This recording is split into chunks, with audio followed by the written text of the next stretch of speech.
Hello everybody, today I thought I would do a little bit of a different video. So I'm actually just sat chilling on my sofa. I have no filming lights, I got a cup of tea, a fake bluebell, and I thought I'd just have a little bit of a questiony chat, a bit of a chill, bit of a girly, awkward chat. Basically, what I did before I went away, also please excuse the fact there's probably going to be like some grinding sounds in the background because everybody around where I live has suddenly decided to build their house up. It's very irritating when you try to film a video when there's a saw in the background, so please excuse that, but hopefully it won't be too much. But yes, as I was saying, basically before I went on holiday, I came up with this idea of filming a video of kind of answering questions that I've never really talked about. I am a bit of a one to avoid an awkward question. And I kind of just do vlogs a lot, don't I? So when you do a lot of vlogging, you don't really answer questions so much. I just thought it'd be quite nice to kind of do this. I don't know, it might not be fun, but hopefully you'll enjoy it. So, first of all, the first question I've got that's popped up, some of them are more awkward than others, but the first one we have is how many boyfriends have you had and have you ever been heartbroken? I'm gonna bring into this question as well. How many boyfriends have I had? To be honest, I don't think I've really had a lot of grown-up actual boyfriends. I think probably the only proper boyfriend that, you know, wasn't when I was 12 and went to the disco with them kind of boyfriend. The only one that was kind of a grown-up one was Niall. And there's a story that I haven't really talked about on here ever, on social media at all, of a boy that when I was growing up back in Wales, he wasn't technically a boyfriend, it was like an on and off kind of thing. It was from about 12 to 17, about 6 years I think. It was like my prime growing up teenage phase. He didn't particularly treat me very nicely. He just never made me feel good about me. And I know you should not depend on a man to do that for you, but when you're that young, it's nice to have a bit of reassurance, do you know what I mean? And I know it sounds stupid that I decided to stay with this boy if he made me feel this way, but I think when you're kind of growing up as a teenager, you just don't know, if you really like someone, you just like, he might change. I think that was the thing, you know. I remember always saying to my friend Bryony, I can change him. But you shouldn't have to say that. You shouldn't need to say that. It was a lot of heartbreak. A lot of nights where I came home and, I don't know, he'd said something, there was gossip. I lived in a small town where it was like everybody knew everybody, and you know, you had like a local pub and all the boys would be sat there, all the football boys. And I think in those kind of situations sometimes, some boys in groups, sometimes, not always, sometimes I feel like they kind of all bounce off each other and try and brag about things and make fun of people. I don't know, it's hard to explain, but that's what it was like back where I lived. And there was a group of boys which he was in, and they weren't the kindest to people. It was just kind of messed with my mind because he'd be kind and then he wouldn't, and then he would and then he wouldn't, and I would hold on to the kind bits. Do you know what I mean? You know when you hold on to the good bits, but really there are so many bad bits that you just need to leave it. You need to leave it behind, back in the box of unkindness. I don't think about this part of my life anymore because since I moved to London, it's just a different me. It's a different kind of world. I did move to London and I met Niall. When I met him, I was so anxious to kind of have no makeup on in the mornings, and just even sort of lie next to a boy and sleep next to a boy, I was so worried. I don't know, just everything worried me, everything. I didn't know what it was like to be loved. I hadn't really ever been shown love from a man in a relationship way. Obviously I've been shown love from my mum and my dad and my brothers, but you know what I mean. Not that it was like a fairy tale sudden change where I met Niall and my life changed, because it took Niall a good year before he kind of wanted to commit to me. I would just point out that in the year between kind of the boy back home and meeting Niall but not being with him, I feel like that was the year I found me. And I think you always need to kind of be you first. I think you have to find yourself to make the space to let someone love you, but you have to love you too. Do you know what I mean? Living in a city has saved me, I think. I think it's made me who I am, and I've never felt so kind of secure and content. Obviously I have my ups and downs, but in general, do you know what I mean? So yeah, I think all in all, boyfriend wise, I've had one proper boyfriend, which is still my boyfriend. And obviously I had little short relationships when I was growing up, when I was young, like the disco, when I was in junior school and stuff. But proper relationship, I would just say Niall. Just big old Niall over there with the eyebrows. Anyway, I'm gonna move along because I've been a while in that question. So next up we have, do you want any plastic surgery at all? So this is a question that often comes up. I think my tea's going cold. I need to warm that up. No, I don't want to have any plastic surgery. I don't think I've ever really felt a need for it. The only thing I could think of when I was younger is sometimes when I smile in pictures, I think, my nose kind of looked quite large. And I think there was one point where I was like, why is my nose so big? I want to have a nose job. But I would never ever do that now. I mean, I still don't love my nose more than anything in the world, but I'll deal with it. It's my nose. The other thing I always think of, because you know, like Kylie Jenner obviously has had quite a difference to her face. I feel sad, well, to be fair, maybe her mum doesn't mind, but I feel sad for her mum. Just like looking at your daughter, I always think if I did get loads of work done to my face, I don't have an issue with it, but I just personally think if I did, my mum wouldn't recognise me. I don't know. I think it's fine if you want to do it, but for me, it's not a thing. It's not a thing for me. I'm not too fussed. And I don't like hospitals, so I'll avoid them. Moving along, next question is, why don't you wear bras? Someone asked me this and I laughed, and I have had quite a lot of questions within my fashion hauls on YouTube about this. I don't need to wear one. I don't have much going on over there. I remember when I was younger, I used to buy those bras from Peacocks with loads of padding at the bottom and an underwire, and I used to push them so high to try and make them existent. I mean, my boobs are fine, they're not non-existent. I joke about it that I've got small boobs and stuff, and I'm fine with them. I think they're my boobs, do you know what I mean? Bra wise, I just don't particularly need one. I mean, I could, but I like to wear like little tops, and I don't really mind if a nipple shows. That's a nipple, we've all got them. Some people hide them with a bra, which is fine, but I don't mind if they pop out sometimes. Even the guys have got nipples. We can have our nipples on show, it's okay. It's just a human thing, isn't it? Maybe not like have them out, but you know, show them through your top. Okay, that sounded weird. Maybe I should have said that. But yeah, I don't feel the need. I think I stopped wearing them maybe like 2 years ago. I still have a few, I think, but I think they would be too big for me now. I just find them uncomfortable, and they show through my tops. Not too fussed, to be honest, but yeah, anyway. Next up, we have a little bit of how do you deal with anxiety? This question came up quite a bit again. I have done a whole YouTube video on this before. I do find in the winter, I feel more anxious. Lately, I've been feeling a lot better, and I think, as I always say in my vlogs, it has a lot to do with the weather. I love my little quote, when there's blue in the sky, there's no blue in the brain. I still stand by that every single day. And also I do think a big part of it is because now where I live is so much brighter. I didn't used to realise in my old flat, you know, but it was a lot darker than this. Like, I'm in quite a small room right now, my office.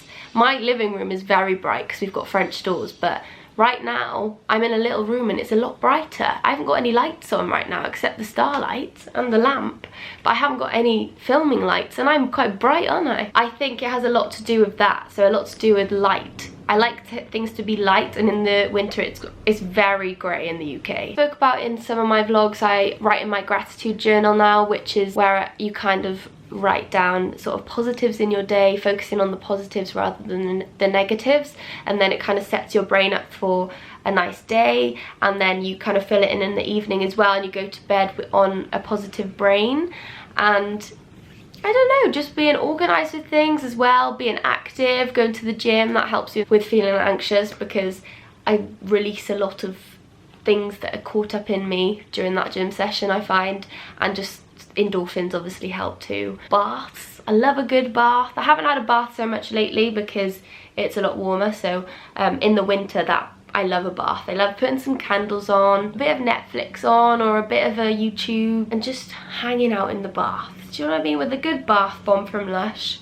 Love it. Also, as I said in my other video about how I deal with it, my Peach Plan community, so my workout guide, I have a Facebook page where everyone chats, and they're just so supportive and lovely on there. They talk about everything, not just the plan and fitness, they talk about everything, and I just never feel alone because I know I've got them. I know I've got my friends and my family, but it's nice to chat to people you don't know. I've reached out to them quite a few times on the community when I had bad days. Pets, Bluebell, she is a little wonder dog that helped me so much. She would just come and give me a cuddle, a bit of a lick. Just coming home and her running up to me and giving me a cuddle is just lovely. And also my cat Poppy, when she gives affection, it's special because she's a little bit of a sassy one, so it makes me feel good when she gives me affection. Yeah, I think just do things for you. Take a minute. My mum always says 7-11 breathe. My mum always says 7-11 breathing, so take a minute to just sit down, have a breathe. When you breathe in for 7 and out for 11, it just brings your heart rate back down. Next one is, what grades did I get at school and at uni? So I had to actually go back on my Facebook status to find out my GCSEs. Let me find, I screenshotted it somewhere on my phone. So I got 1 A star, 3 A's, 2 B's and 2 C's. I put look at my Facebook status. I was about to read you the second half. It's quite funny actually. Who's dumb now, bitches? That's what I got at GCSE, and clearly I was very happy with my life on that day. What day was that? The 23rd of August 2012. And then I did AS level, so that's 1 year of sixth one, we call it in the UK, so it's like after GCSE year. I only did 1 year because I skipped the second year to go to uni early to do a foundation degree before my degree. So in AS level, I think I got 2 A stars. I think I did music and music something else. I think I only did music. When I went to uni, I did my foundation degree and then I got a 2-1 in my degree, so very happy with that. That was a year ago I finished my degree. Bit scary over here. And I did my degree in music, creative musicianship, so it's like singing, songwriting kind of vibe. It was good, but 4 years, a little bit too long, I found. Okay, I've got a few more questions. Next one we have, how do you deal with social media negativity, and do people ever get funny about brand work? I hate talking about this stuff. How do you deal with social media negativity? So, the thing is, I always think not everybody is gonna like you. Some people find me annoying, some people find me boring, some people think I talk slow, some people think I am really stupid, and a lot of other people are really kind and nice, and that's totally fine because not everybody will like everybody. It's just a normal thing. You're just not gonna be everybody's cup of tea, and that's okay because that's just life, isn't it? But I do think the issue is when people just kind of thrash you in your comments and they're just unnecessarily mean and unkind and just personal, and it's just like, you don't need to do that to someone. You wouldn't do that to someone like to their face, so why would you do it on the internet? Do you know what I mean? I mean, I'm quite lucky. I don't get masses of hate yet. Don't want to jinx myself, but I just say, like, as long as it's not just complete thrashing nastiness, then it's just normal, and you're gonna get it if you're putting yourself out on the internet and showing your life. Some people are not gonna like what you're doing, or they might not like something you said, or they might not like the way you are when you do something. Also, brand work, I think as long as you are promoting things that you genuinely like and you're very honest, I will turn brand work down if I don't like the product, because why would I pretend? As long as you like what you are promoting and what you are saying is what you actually genuinely think, then it's fine. And you know, that's how people make money when they're social media people. They work with brands, and I think, you know, if you like a YouTuber, you trust them, don't you? So I think as long as they're promoting something that is genuinely what they like, then that's okay. So next question is quite similar. This is actually the one I was thinking that is not the one that I like to answer the most. It is, do you have a job other than YouTube, and how do you make money, and what will you do if it fails? Don't like answering this question. I feel like these questions could form debates. I just quiet about stuff like this, and I'm very private when it comes to money and things like that, so a little bit anxious to answer this. So yes, my job is social media, and I used to also be a personal trainer and a student as well, but now I am just social media. I'm not technically just a YouTuber. I have my business, which is the Peach Plan, which is in the process of expanding at the moment, which we'll be revealing more soon, but it is becoming much more of a wider business than just workout plans soon, so very excited about that. But I mean, sometimes it is strange to call it a job. I understand why someone would kind of think that, and especially because I kind of vlog a lot of just my life at home and just walking around vlogging, having a chat. I can understand why it might seem odd to somebody that it's a job, but there is a lot that goes on behind the scenes which I think people don't realise, and yeah, there's a lot of businessy stuff that happens. It can look like you're not doing much. There is a lot to it. I am obviously so grateful every day that I can call it a job. It often doesn't feel like a job because I love it so much. And then when it comes to if it did fail and I started to do something else, as I was saying, I was a personal trainer at a gym. That's kind of how my social media sort of started, actually, because I was posting workouts on my Instagram to get clients, and then it just sort of went a different direction. I think I would probably go back to doing that, and also I would love to do something with singing. When I was growing up, that was always what I said that I wanted to do when I was older, was be a pop star. I mean, I'm not saying that's what I would be, but I'd love to pursue something with singing. I still would like to do that as well as social media, but in all honesty, like with uni and being around a lot of musicians, I did sort of start to doubt myself a little bit when it came to music, because you're surrounded by so many amazing musicians. Sometimes you can kind of get a bit lost, which you shouldn't. That's like the biggest thing in the world you shouldn't do. You shouldn't compare yourself to people, but when you're in such a close environment at uni with just musicians at a music uni, it is difficult. Those are kind of the things I would think about. And this is getting long. What are the hardest moments that have happened in your life? I think, thinking about it, probably the hardest moment I can think of was when my mum had breast cancer. So she had breast cancer when I was 15. It all happened the same time my parents got divorced, so it was quite a difficult time at home. And also the other hard thing was moving out of my family home, which I have spoke about on a video once, I think. But yeah, I think that was kind of the hardest moment, was when my mum was diagnosed with cancer, because cancer is horrible, and my mum is kind of the strongest person ever. I know everybody says that about their mum, but my mum is a very, very strong person, a very happy person, so it was very difficult to see her kind of fall. But she's better now, so it's okay. But I think that probably was the hardest moment. Probably one of the hardest moments. Another really difficult moment I remember is at a family friend's funeral. Well, obviously the funeral in itself, but I also wrote a song. This wasn't that long ago, it was a couple of years ago.